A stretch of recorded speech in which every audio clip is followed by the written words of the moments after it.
Hi, I'm Elena Langdon, and this is the recording of a webinar that I presented on Thursday, October 1st, 2015. So I just wanted to give you a little personal introduction. I meant to do this during the webinar, but really couldn't manage it at the time. I was a little too nervous to be on camera while I was starting everything up. So I hope you enjoy the webinar, and you can always contact me if you have any questions afterwards.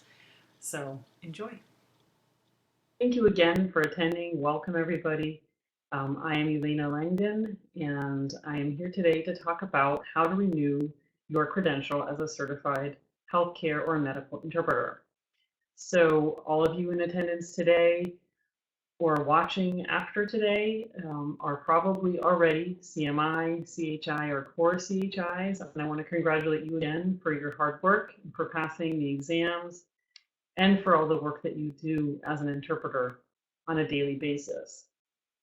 This presentation is really hopefully a very helpful resource so that you can remember, it's a little refresher on how to renew that credential that took so much work to get.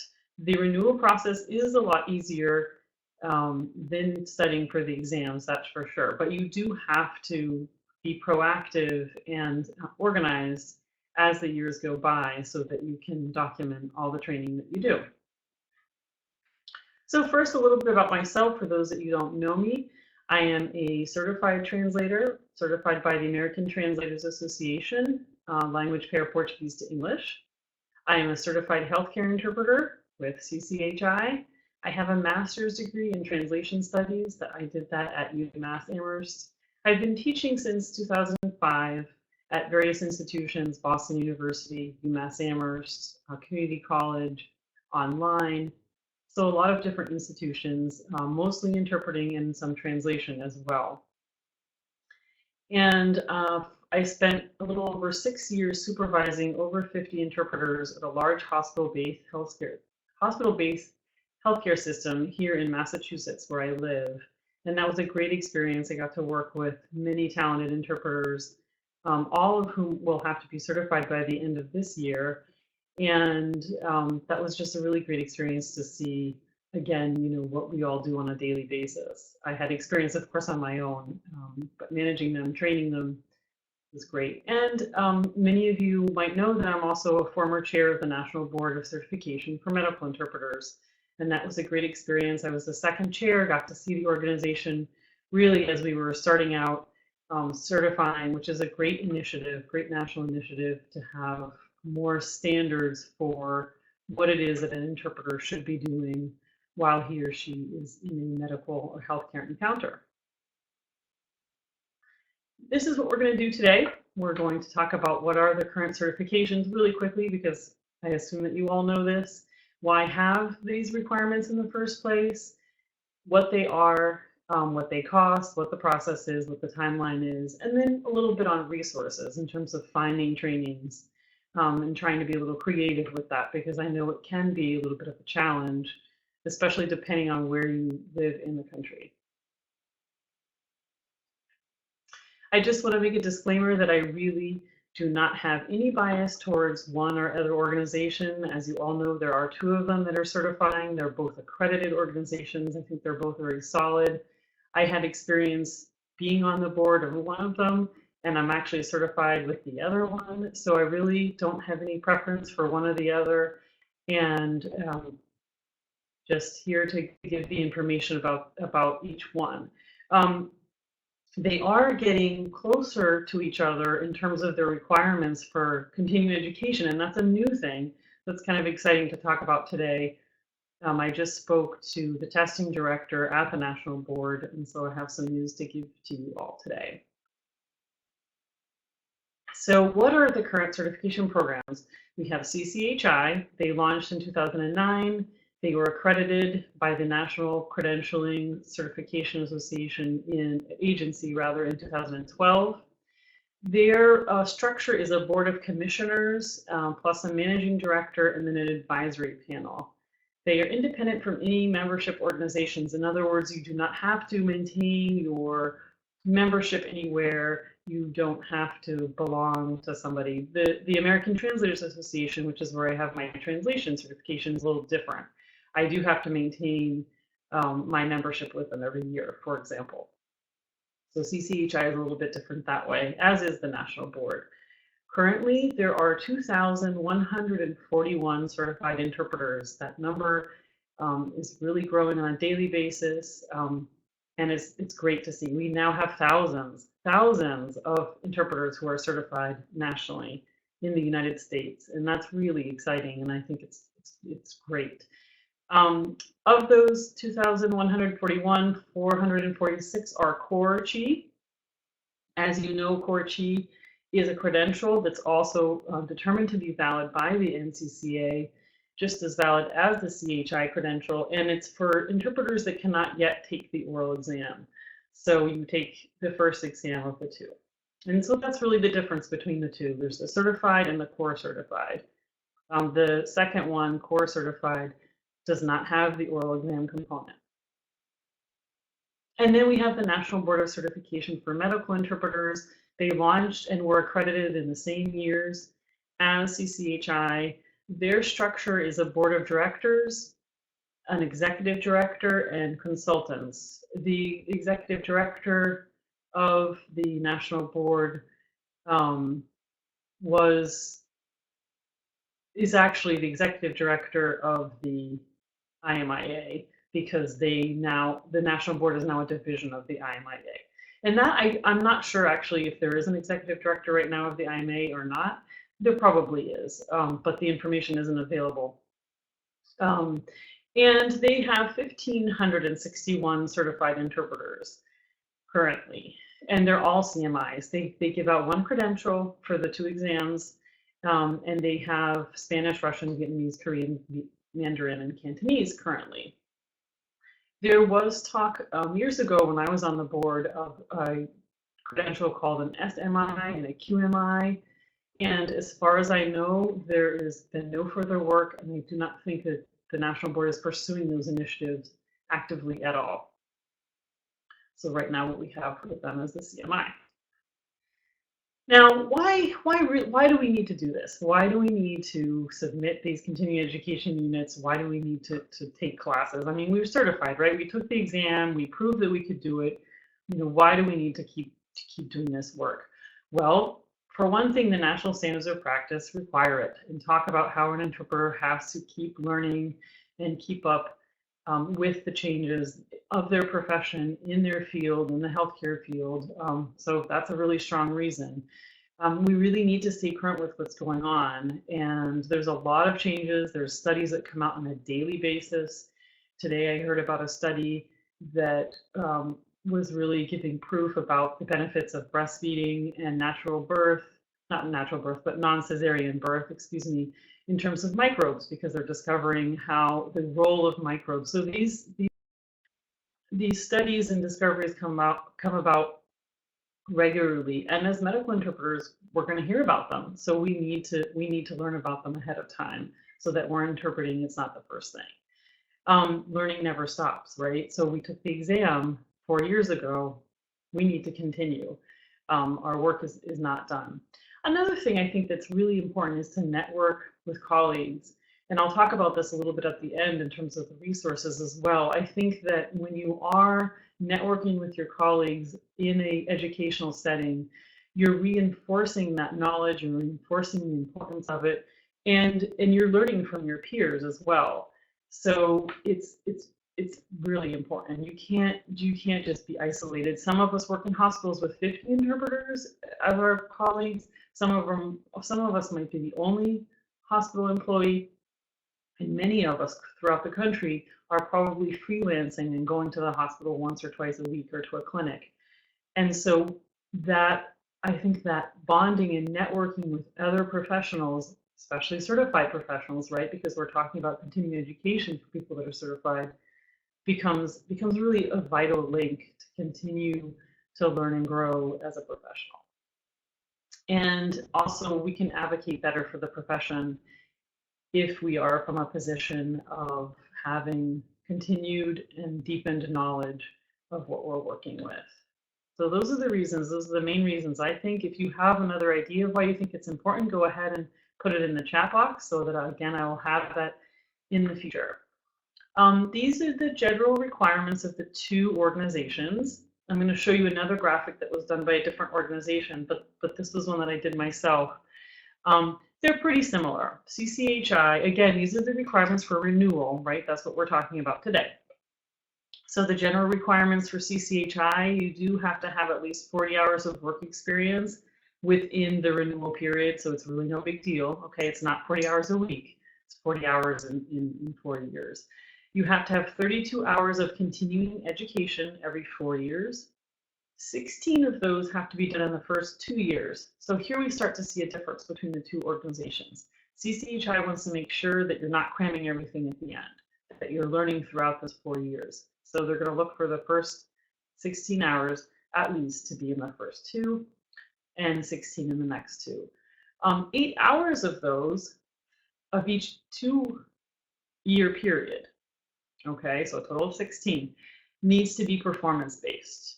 So not just learning about anatomy or learning more about diabetes, but actually taking continuing education sessions that are about the performance part, the skills of interpreting.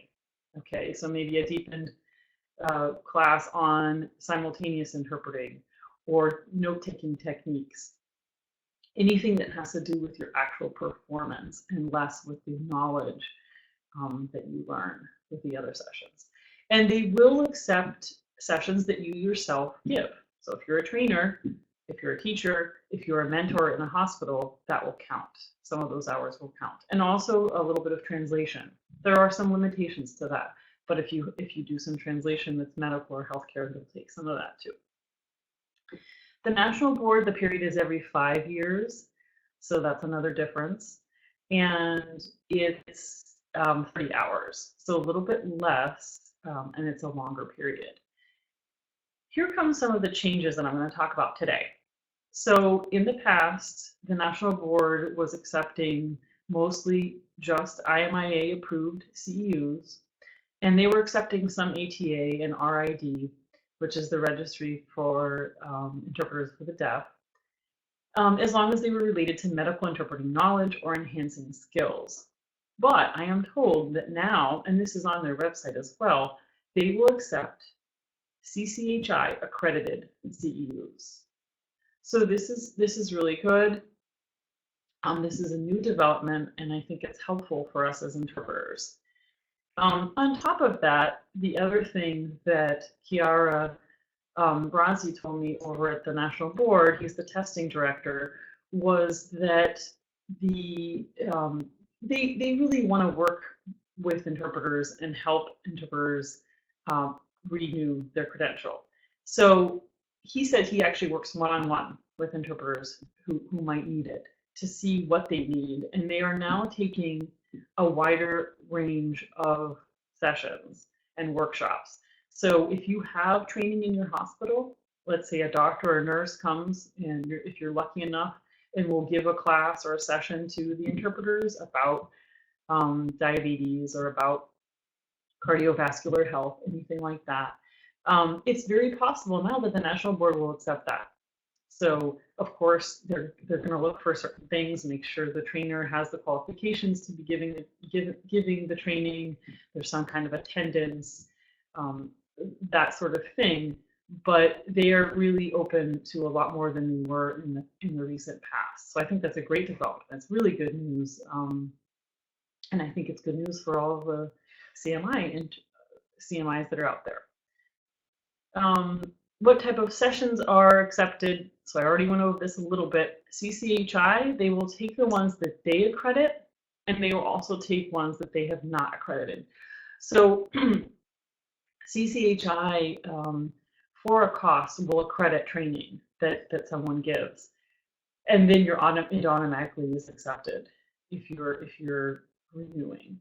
But again, they will take something that isn't accredited. And when you see the video of me entering in my own training, you'll see that again, that difference. They want to look again for performance versus non-performance. They want both things. They really emphasize that this must be beyond a beginner level training.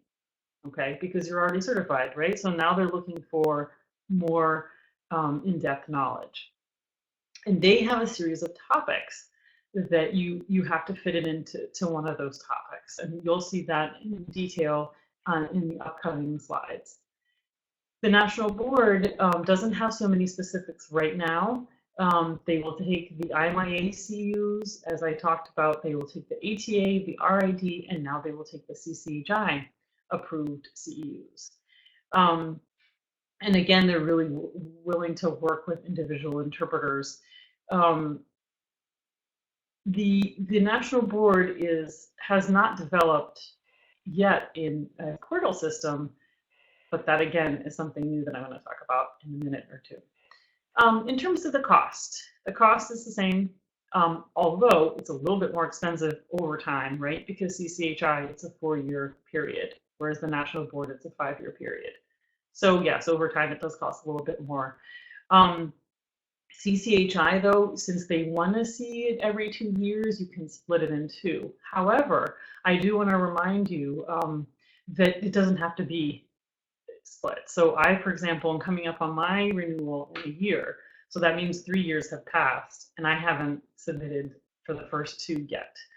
And I thought I had to, but you actually do not. They would prefer it, of course, and you financially it might be a little bit better for us, but you do not have to, as long as you take it and you can prove that you took it in those first 2 years. So I hope that's clear. They have an online portal, you log in, everything gets stored there, and then you submit your application when you're done. So you can do it over time, which is really nice. You can apply after the first 2 years, and you really have to do it within 30 days that your credential expires, okay? So within 30 days after those first 4 years. The national board, they're actually, they have a portal that's under construction. So this was something that when I presented on this in May of last year, they were also looking to do this in a few months, but now they assure me that they hit some snafus, but it's going to happen in November, apparently. So that'll be a whole new, I wouldn't say a whole new ball game, but it's going to be a new thing for the national board. And I will definitely take a look. And if I can offer a webinar that's specific enough, I will do that for the national board. I'll do that for free. Again, the only thing is that I'm not certified with them, so I'm not, with the CCHI, I'm able to go in and you can see me doing it. But with National Board, I'm not, because they don't have certification for Portuguese. So I will see who can do it, and perhaps still present that video.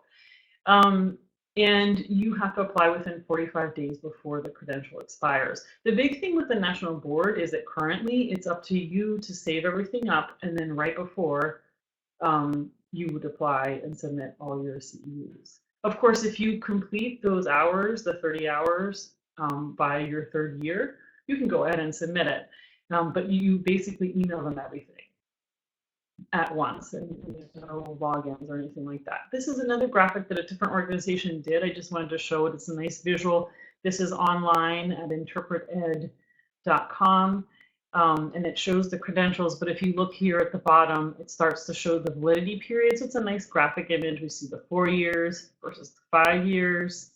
And then here it shows you the 32 hours versus the 30 hours, how it's split up. The healthcare interpreting experience, so we do have that on CCHI, whereas the national board currently isn't requiring it, and the costs. So again, you can look at this graphic at interpreted.com. I just wanted to give a shout out to them. I don't know anything about their training. I'm not interested in that, but I really do like this infographic that they created. As I mentioned, the national board is changing, are coming soon.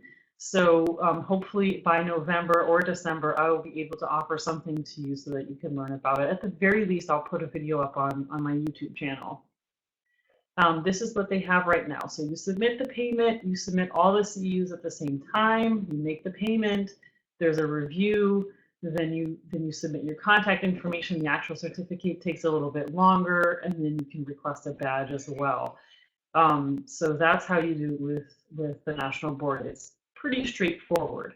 If you are a CMI, do not turn off your computer or your phone, because I do have some ideas at the end for how to look for courses to renew your certification. So don't go away yet. And also, I think if I had to bet, the National Board's process is probably going to be somewhat similar to CCHI, so you'll be able to learn from that as well.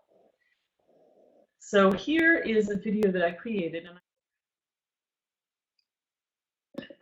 So this is to show you how to upload continuing education workshops or conference sessions that you have attended into the CCHI Learning Builder website. So again, this is a recording I did. I'm not going to interrupt it again. The video quality I know is not as good, and I apologize for that. But the audio quality, rather, I had a faulty microphone. But here we go. So this is something that I did last year.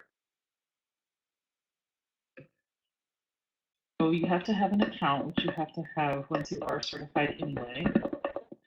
So you log in. This is the address, cchi.learningbuilder.com. Have to remember your password.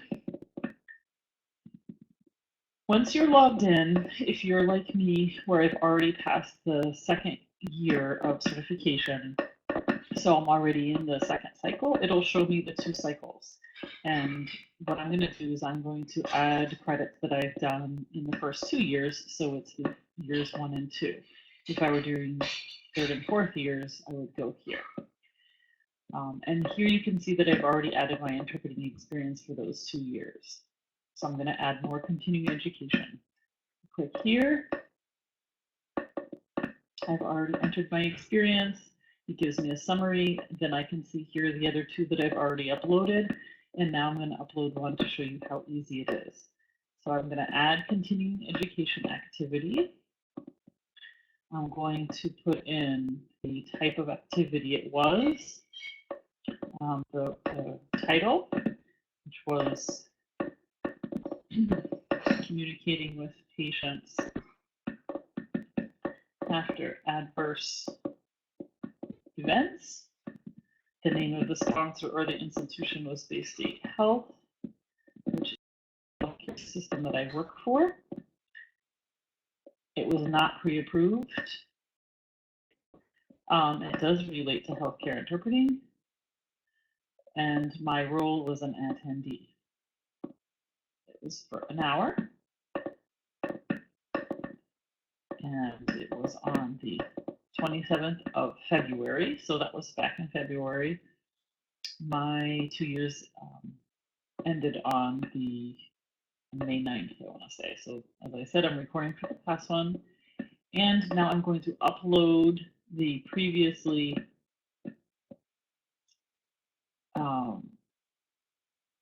loaded document that I had in here, which is right there. So I scanned it and saved it. And then I could describe the activity, which was an in-house training for healthcare providers. And I'm going to add this activity.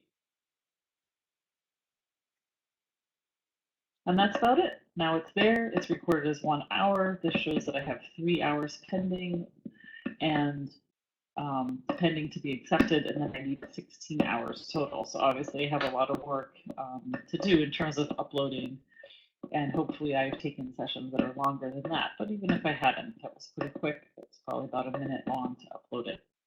And then you just keep going. The next day you can come back and add more. At the end, I'm going to complete the statement of understanding. I'm going to pay, which is $150.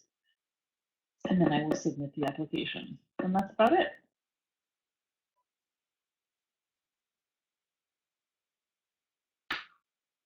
Okay, so I hope that video was helpful. Here are some screenshots, which you don't really need because the video was working. That was just in case it wasn't. But again, the portal is really nice. It shows you the 2 years. This is the website again. And you join this when you first apply to become a CHI or a CoreCHI. So really write it down. And they require the numbers and the special symbols and all that. So write it down somewhere. um, and again, these are the different trainings that I had done. So I want to go back to this one. These are the topics that I mentioned. So CCHI, one of their differences is that they do have topics.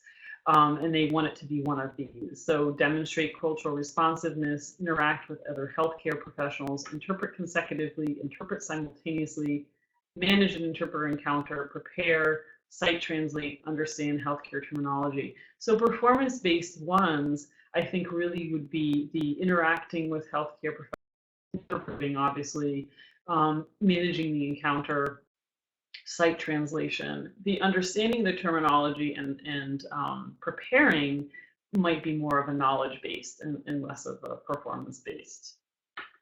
Again, that's that form. So I want to talk, we're getting very towards the end, talk a little bit about where to find training, and many of you might know of this already, but let's go through this list. So local organizations, so there might be local translation or interpreting organizations. Those are always a great place to go. Here we have the New England Translators Association, which also deals with interpreters, and they have some great free trainings. And then there's national organizations. I want to talk a little bit about Facebook, okay? Because a lot of people think that Facebook is inappropriate for professional things. This is my personal opinion, but I do think that Facebook can be extremely helpful in a professional sense. Okay, there are many groups on Facebook. Some of them are closed, some of them are secret, but they're professional groups where professionals are interacting, asking questions, posting all kinds of information. There are several groups that are just on continuing education for translators or interpreters. There's groups for language pairs. It's a really rich resource, I think, those groups. And then Twitter as well. Twitter, once you get on it and understand how it works, it can be extremely helpful for last minute, fast moving information. One suggestion that I heard recently that I actually kind of like is that how do you, in terms of mixing the personal and the professional or keeping those separate? One woman was saying in one of my Facebook groups that what she does is on her phone, she has her personal, she has two Facebook accounts. One is personal, one she uses just for professional things. So one is on her phone. She puts the login on her phone that's her personal, so then she can upload pictures and whatever.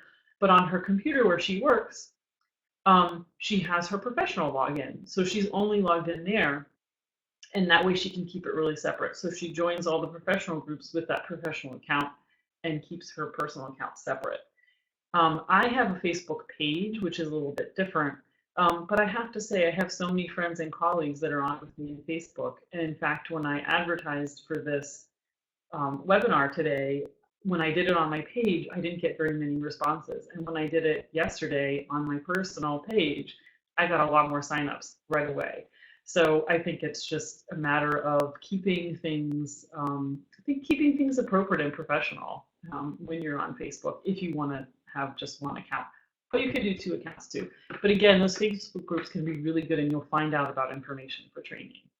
Local healthcare facilities. So you could go there and ask them if they have any trainings that are for doctors or for nurses or anybody else that you could join. Obviously, if you're part of a hospital, they might be doing this. And if they're not, you ask them to provide some training for you. If they want you to be certified, they got to help you maintain that credential as well.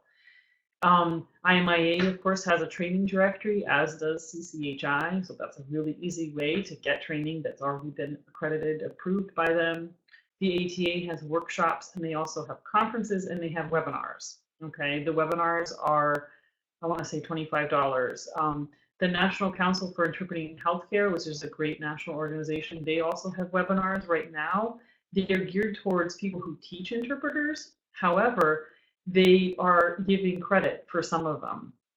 So I know at least 3 of their webinars are, you can get credit as a CMI or a CHI. Full disclosure, I do volunteer for them and actually run their website for those webinars. They're excellent webinars. And so if they're giving out CCHI credit or ATA credit, it's worth it for interpreters to attend. And you can purchase the recording as well. And just hot off the presses, if you're a National Council for Interpreting in Healthcare member, which I strongly recommend, those webinars are now free. Okay, they're free. And the membership, I want to say is, I don't know, $60 a year maybe, I'm not sure, but it's very inexpensive. And then you can watch webinar every 2 months. We put them on.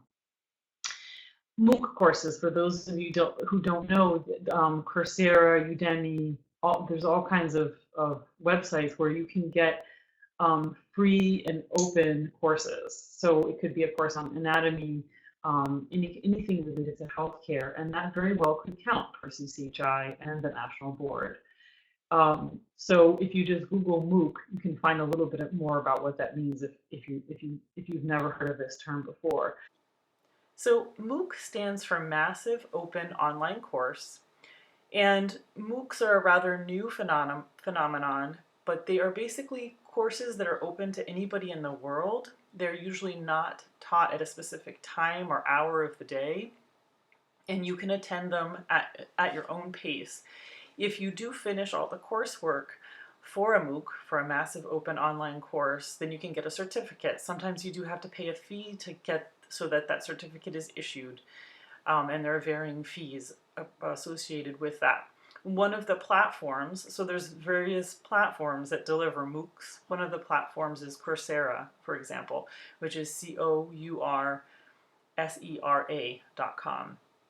And Coursera offers various courses by different institutions, and then other institutions use a different platform. So that's in a nutshell what a MOOC is.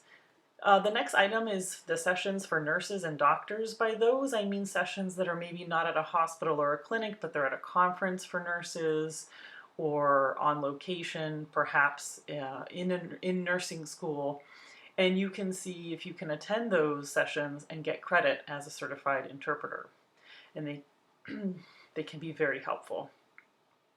And then the last thing on the list is community colleges. Obviously, four-year degree colleges would be just as good, but community colleges do tend to be a little bit more accessible in price, and often it's easy to enroll for just one semester or one course. So, it might be a medical terminology course, anatomy. It could be perhaps a specific course for, let's say, an ASL interpreter, and it's advanced interpreting skills for them, and so you could learn something even if you're a Spanish or Portuguese interpreter. The main idea with this when looking for training is to be creative, to keep your eyes open, and also to really network and stay connected with the different institutions, the different groups in your area, and really try to embed in those and find out everything that's going on for healthcare professionals, because chances are there's something that you can learn from as well and get credit for as a certified interpreter, and often for less money than what might be offered officially on the directories that CCHI and the National Board put out. Of course, it goes without saying that you should always check with them. Check with CCHI and the National Board before you invest time and money in a course to be sure that they will accept that. Finally, I hope this has been helpful. If you have any additional questions, you can contact Natalia Mitareva. She is the Managing Director of CCHI. She's very responsive, she's very helpful, and she can answer specific questions about how to renew your credential, what courses work, anything related to that. Natalia is happy to help. There's her information. And if you are certified with the National Board, then you want to contact Chiara Razi, who is the testing director. And he is also very helpful and very responsive, and he can help you with any final questions that you might have about, again, renewing your credential with the National Board. And these are the two people that I spoke to prepare for today.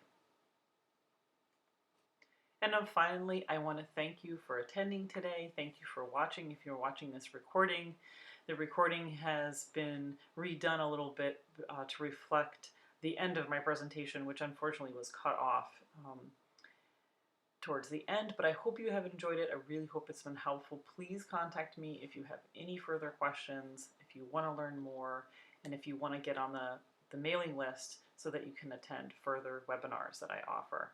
Thank you so much.